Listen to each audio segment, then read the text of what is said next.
Breaking news from Friday Night SmackDown, and I am furious. What we just witnessed wasn't just a return, it was a declaration of war that WWE tried to downplay, that the commentary team failed to emphasize, and that casual fans might have completely missed the significance of.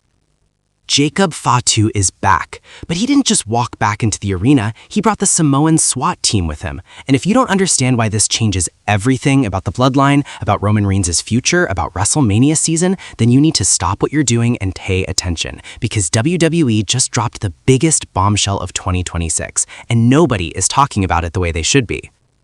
Hello viewers, if you're new here, please don't forget to like and hit the subscribe button for daily updates on WWE Raw. I'm about to break down exactly why this return is being criminally underreported, why Triple H might have just made the most dangerous booking decision in modern WWE history, and why every single wrestling fan should be outraged at how this was presented. Stay with me until the end because the implications are insane.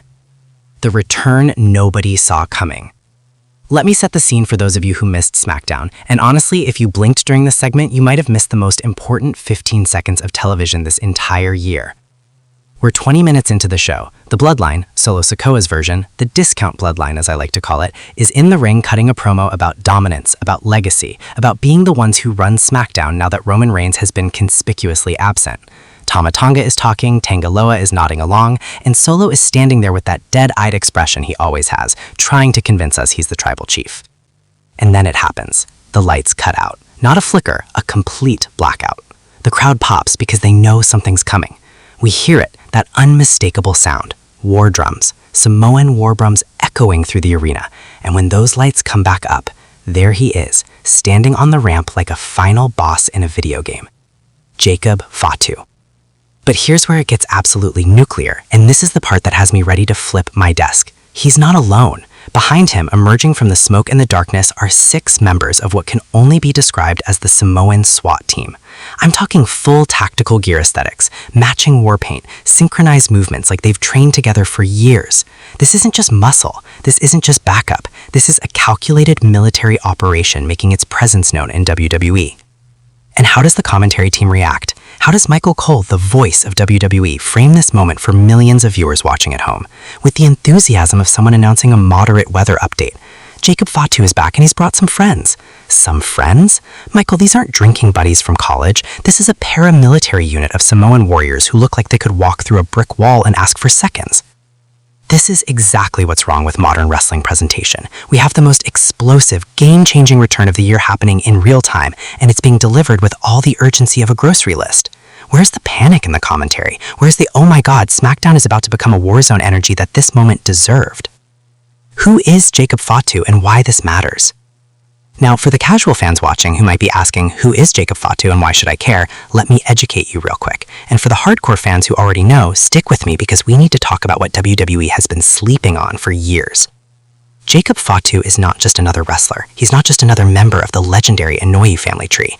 This man is the son of the Tonga Kid, nephew of Rikishi, cousin to the Usos, Roman Reigns, and The Rock. But unlike the polished corporate versions of his family members we've seen in WWE, Jacob Fatu built his reputation in the independent scene and in MLW, Major League Wrestling, where he became the most dangerous, most legitimate fighter in that promotion's history. We're talking about a man who held the MLW World Heavyweight Championship for over 800 days. Let me say that again for people in the back. 800 days as champion. That's not just a title reign, that's an era, that's a dynasty. He wasn't just beating opponents, he was destroying them with a style that makes traditional Samoan powerhouse wrestling with high-flying agility that a man his size should not possess, combined with a legitimate mean streak that made every match feel like a fight that could spill into the parking lot at any moment.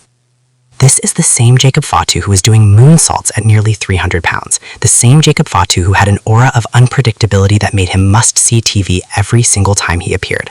The same Jacob Fatu who wrestling journalists and dirt sheets have been begging WWE to sign for years because everyone with half a brain could see that this man is a main event talent wrapped in a mid-card contract anywhere else. And WWE finally got him. They brought him in during the summer, and what did they do? They attached him to Solo Sikoa's watered-down Bloodline as backup muscle. They took the single most dangerous, most charismatic, most explosive member of the Inoue family currently wrestling and made him stand silently in the background while Solo Sikoa tried to play dress-up as Roman Reigns. It was insulting. It was a waste of his talent. And every week that went by with Jacob Fatu being underutilized, I got more and more frustrated because this is WWE's pattern, isn't it? Bring in incredible talent, not understand what made them special, sand off all their rough edges, and wonder why the audience doesn't connect with them. But then Jacob got injured. He was written off television a few months ago with what was reported as a legitimate knee injury. And you know what? Part of me was relieved. Not because I wanted him hurt, never that, but because it meant they couldn't misuse him anymore. It gave WWE time to rethink his position, to come up with something worthy of his talent. And tonight, they gave us a glimpse that maybe, just maybe, they finally understand what they have with Jacob Fatu. The Samoan SWAT team concept. Let's talk about the Samoan SWAT team because this is where the story gets fascinating and where WWE has the opportunity to either create something legendary or completely drop the ball like they've done countless times before. The concept of a Samoan wrestling unit isn't new to WWE. We've had the Wild Samoans, we've had Rikishi and family, we've had the Usos, we had the original Bloodline with Roman Reigns at the peak of his powers. But every single one of those iterations was missing something. They were either comedic characters, they were supporting players to someone else's story, or in the case of Roman's bloodline, they were so focused on one man that everyone else became accessories to his greatness. What Jacob Fatu walked in with tonight is something entirely different. This isn't a family reunion. This isn't cousins helping each other out. This is a tactical unit with what appears to be a specific mission, a hierarchy, and a presentation that says, we are not here to entertain you, we are here to conquer you. The visual presentation alone sets them apart.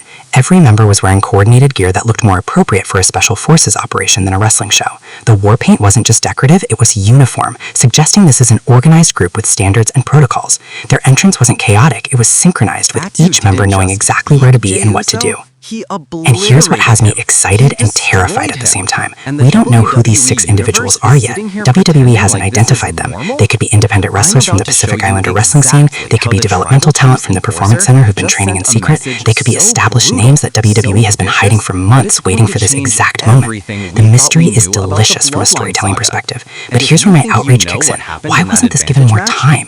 This entrance, this moment, this reveal got maybe 3 minutes of television time before we cut to a commercial break. 3 minutes for what should have been a show-closing, earth-shattering angle that leaves everyone talking for a week. Can you imagine if this was the Attitude Era? This would have been a 20-minute segment. The entire show would have been built around this moment. We would have had chaos, we would have had multiple camera angles showing the shock on every superstar's face backstage, we would have had emergency meetings, we would have had authority figures scrambling to figure out what to do. Instead, we got a brief entrance, a stare down, and then Michael Cole saying, we'll see where this goes, before throwing it to an ad for Snickers. Are you kidding me right now? The Roman Reigns implications.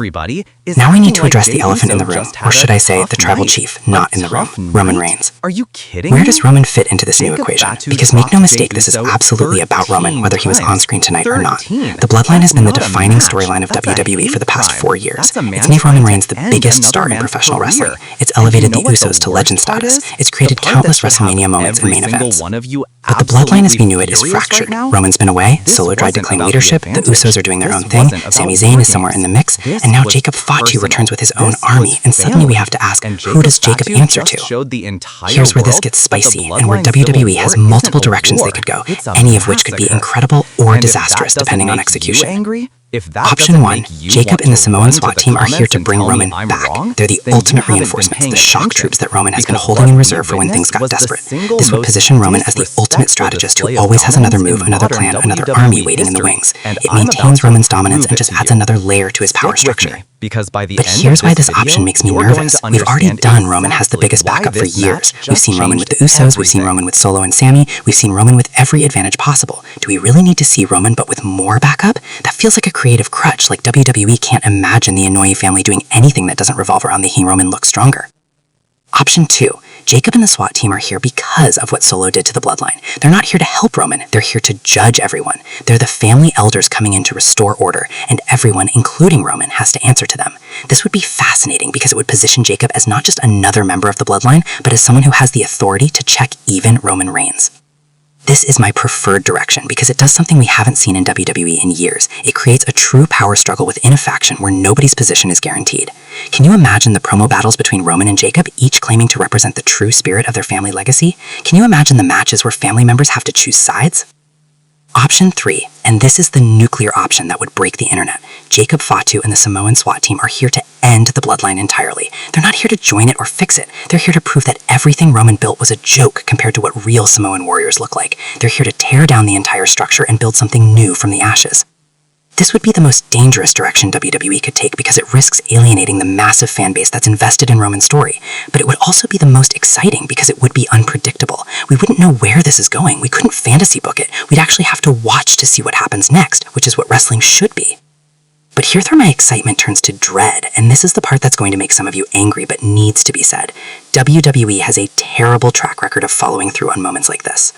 How many times have we seen an explosive debut or return that promised to change everything, only to watch WWE completely fumble the execution within a month? Let me give you some examples that still make my blood boil.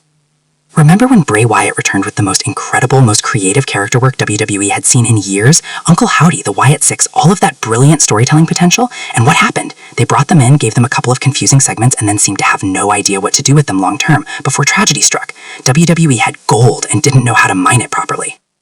Remember when Hit Row came back to SmackDown with all the swagger and charisma in the world? They got a couple of weeks of screen time and then just disappeared into catering. Where are they now?